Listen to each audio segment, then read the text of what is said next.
রাজ্যে ক্ষমতায় এসেছে নতুন সরকার, আর ক্ষমতায় আসতেই একের পর এক দুর্নীতির বিরুদ্ধে অ্যাকশন মোডে শুভেন্দু অধিকারী, যার অন্যতম হলো পুকুর ভরাট নিয়ে সরকারের জিরো টলারেন্স নীতি। ভূমি ও ভূমি সংস্কার দপ্তর থেকে ইতিমধ্যে অবৈধভাবে জলা জমি ভরাট নিয়ে জিরো টলারেন্স নীতি নিয়ে চলার ইঙ্গিত দেওয়া হয়েছে। আমরা মেসেজ দিতে যাচ্ছি যে এই ব্যাপারে আমাদের একদম ফুল অ্যাকশন নেওয়া হবে, আইন অনুযায়ী অ্যাকশন। এখন থেকে জিরো টলারেন্স নীতি নিয়েই আমরা অ্যাকশনে যাব। রায়গঞ্জ শহরে পুকুর ভরাট এক বহু বিতর্কিত অধ্যায়। কখনো রাতের অন্ধকারে, কখনো বা দিনে দুপুরে এই শহরের বুকে ভরাট হচ্ছে একের পর এক জলা জমি। প্রতিবাদ হয়েছে স্থানীয়দের তরফেও, কিন্তু কাজের কাজ কিছুই হয়নি।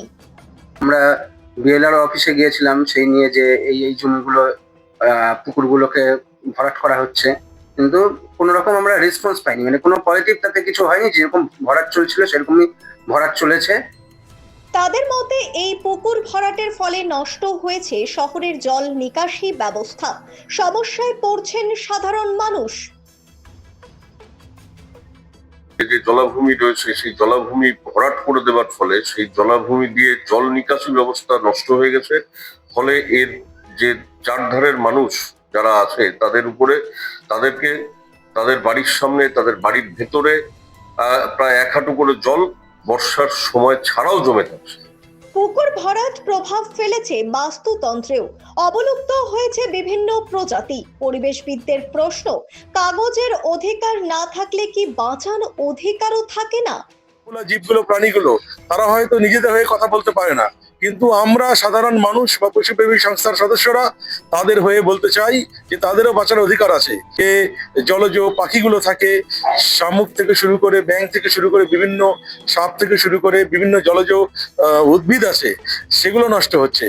তবে সাধারণ মানুষের প্রশ্ন, সরকার যতই জিরো টলারেন্সের কথা বলুক, যে পুকুরগুলি ইতিমধ্যে ভরাট হয়ে গেছে সেগুলি পুনরায় ফিরিয়ে দেওয়া হোক পরিবেশে। সদর্থক ভূমিকা নিক সরকার। আমি সরকারকে বলবো, সরকার উপযুক্তভাবে ব্যবস্থা নিয়ে সেই পুকুরগুলোকে পুরনো অবস্থায় ফিরিয়ে দিক। সেটা বাধ্য করুক, যারা ভরাট করেছে তাদেরকে বাধ্য করুক সেগুলোকে পুনরায় খুঁড়ে পুকুরের আকার বা জলাভূমির আকারে ফিরিয়ে। সেই পুকুরের একাংশ কিছু জমি মাফিয়া তারা ভরাট করার জন্য উদ্যোগ নিয়েছিল। সেই উদ্যোগের খবর জানতে পেরেই আমরা যারা পুকুর পাড়ের বাসিন্দারা তারা প্রতিবাদ জানাই। আমাদের সম্মিলিত প্রতিবাদে, দলমত নির্বিশেষে প্রতিবাদে হয়তো কিছু ঘটেছে, কিন্তু বিপদ এখনো শেষ হয়ে যায়নি। আমরা নতুন সরকারের কাছে প্রত্যাশা করব এই পুকুর, যা জীববৈচিত্র্যের একটা কেন্দ্র ভূমি, সেই পুকুরকে এই ভরাটের হাত থেকে বাঁচাতেই হবে। এবং আমরা চাই সেই পুকুরগুলো যেগুলো ভরাট হয়ে গেছে, যে ওয়েটল্যান্ড বা ওয়াটার বডির কনভার্সন, সেটা বিএলআরও বা ডিএলআর অফিসে কি করে কনভার্সন হচ্ছে সেটা নিয়ে আমাদের প্রশ্ন, যে কি করে সেই পুকুরগুলো কনভার্সন হয়ে একদম বাস্তু হয়ে গেল এবং সেখানে লোকেরা বাড়িঘর তৈরি করছে। তো এই নতুন সরকারের কাছে আমাদের একটাই দাবি, সেই যেগুলো পুকুর ভরাট হয়ে গেছে, যেই ওয়েটল্যান্ডগুলো ভরাট হয়ে গেছে, সেগুলোর পুনরুদ্ধার করা হোক। সম্প্রতি আমরা দেখছি বা শুনছি, আপনাদের মাধ্যমে জানছি যে এই বর্তমান নতুন সরকার আসার পরে তারা একটা এই জলাশয় ভরাট নিয়ে একটা জিরো টলারেন্স নীতি নিয়েছে। সেটা খুবই ভালো, সেটা তো নেওয়া উচিত এবং সেটা আমাদের সংবিধান স্বীকৃত, মানে আইন স্বীকৃত একটা ব্যাপার। হ্যাঁ, কিন্তু এখন দেখা যাক যে কাজের কাজ কতটা হয়। ইতিমধ্যে জিরো টলারেন্স নীতি নেওয়ার পাশাপাশি ভরিয়ে ফেলা পুকুরগুলি পরিদর্শন করছে ভূমি ও ভূমি সংস্কার দপ্তর। তবে তাতে কাজের কাজ কতটা হবে সেটা সময় বলবে। विशेष प्रतिवेदन न्यूज़ वृत्तांत। हमें अपनी बारीक कारीगरी से सजाने के लिए शुक्रिया। बारीक कारीगरी की रीत जो बनाए सोने को सेमको खुशियों की रीत। আপনার জীবনের সমস্ত প্রতিকূল পরিস্থিতির অবসান ঘটাতে আজই আসুন স্বর্গীয় জ্যোতিষ গবেষক ও তন্ত্র সাধক অলোক কর্মকারের সুযোগ্য পুত্র ও একমাত্র শিষ্য সঞ্জয়ের কাছে, যিনি আসাম বঙ্গীয় জ্যোতিষ ও তন্ত্র সোসাইটি দ্বারা জ্যোতিষ রত্ন উপাধিতে সম্মানিত। তাই আজই আসুন বংশানুক্রমিক ও সুদক্ষ জ্যোতিষ প্রতিষ্ঠানে। ছোট ছোট অনুভূতি, স্মৃতিগুলো থেকে যায় সব সময় আদরে। কুকু কুকু, কিরে হলো? আসছি। লকডাউন সময় তো হয়ে এলো। কিছু স্মৃতির ভাজেই তোলা থাকে শুভারম্ভে প্রাপ্তি। 50 বছরের অভিজ্ঞতায় আগ্নেশ্বর জুয়েলার্স, নিখুঁত গয়নার কারিগরি। Agneshwar jewellers, NS road, Raiganj. Wait.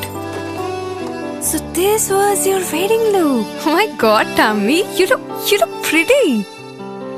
Dhaka থেকে যখন আইছিলাম এ হগল আমার মা আমারে পরাইয়া দিছিল।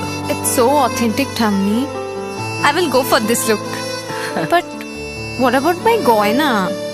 সাদা রঙের রুমালটিতে গোলাপি রঙের কাজ, সব মিলিয়ে দারুণ হবে নতুন কনের সাজ। আমার গয়না আমার শ্রী ঢাকা জুয়েলার্স, আভিজাত্যের গয়না।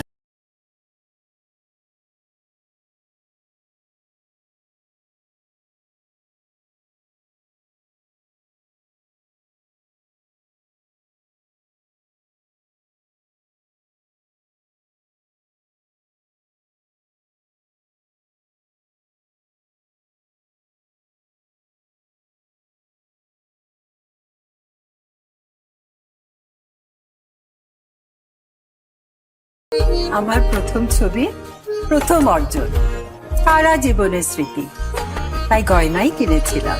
অনেক বছর ধরে আমার পছন্দের গয়না সঞ্চয় করেছি। এবার দেব আমার প্রিয় মানুষকে। মা, it's yours. Now it is yours. Orient. আমার পছন্দের গয়না আজ থেকে সোহাগ। Pure and precious, Orient Jewelers. আপনার পরিবারের সুস্বাস্থ্যের ঠিকানা স্পেকট্রাম হেলথ কেয়ার ডায়াগনস্টিক্স। এখানে প্রতিদিন বিভিন্ন ডাক্তার ও প্রতি মাসে হায়দ্রাবাদের বিভিন্ন অভিজ্ঞ ডাক্তার বসেন। 3D, 4D আল্ট্রাসোনোগ্রাফি ও অন্যান্য পরীক্ষা নিরীক্ষা সহ সব ধরনের রক্ত পরীক্ষা করা হয়। সব রকম ওষুধপত্র পাওয়া যায়। এছাড়া রক্ত পরীক্ষা করতে হোম সার্ভিসের ব্যবস্থা আছে। বিস্তারিত জানতে ফেসবুক ও ইনস্টাগ্রামে আমাদের পেজ ফলো করুন। Shishu Mangal child development centre and research institute. এখানে রয়েছেন developmental paediatrician doctor Nilanjan Mukherjee. সমস্ত রকম ভ্যাকসিনেশন কিন্তু তিনি নিজে হাতে করেন। এছাড়া রয়েছে নেবুলাইজেশনের ব্যবস্থা। সবচেয়ে বড় কথা, আপনার শিশু যদি জেদ করছে, রাগ করছে, মন খারাপ করছে, সাইকোলজিস্টের পরামর্শ চাইতে এলে আপনাকে আসতেই হবে শিশু মঙ্গলে। রাত হোক বা দিন, নিউরো এমার্জেন্সি সময় দেখে আসে না। হঠাৎ মাথায় আঘাত, স্ট্রোক বা অচেতন হয়ে যাওয়া, প্রতিটি মুহূর্তই অমূল্য। কারণ এখানে সময়ই সবচেয়ে বড় চিকিৎসা। এবার রায়গঞ্জেই উপলব্ধ অ্যাডভান্সড নিউরোসার্জারি সুবিধা। দক্ষ নিউরোসার্জন ও আধুনিক প্রযুক্তির সহায়তায় 24x7 জরুরি পরিষেবা। সঠিক সময়ে সঠিক চিকিৎসা ফিরিয়ে দিতে পারে স্বাভাবিক জীবন। জীবনরেখা হসপিটাল, অ্যাডভান্সড নিউরো কেয়ার। এবার আর স্বাস্থ্য পরীক্ষার জন্য বাইরে যেতে হবে না। সব বিশ্বমানের পরিষেবা আপনার হাতের মুঠোয়। এক ছাদের নিচে পলিক্লিনিক, ডায়াগনস্টিক ও এক্সপার্ট কেয়ার। অপোলো হসপিটালসের কলকাতা, বেঙ্গালুরু, চেন্নাইয়ের বিশেষজ্ঞ ডাক্তারদের সাথে সব জটিল সমস্যার সমাধান। অপোলো ক্লিনিক এখন রায়গঞ্জে।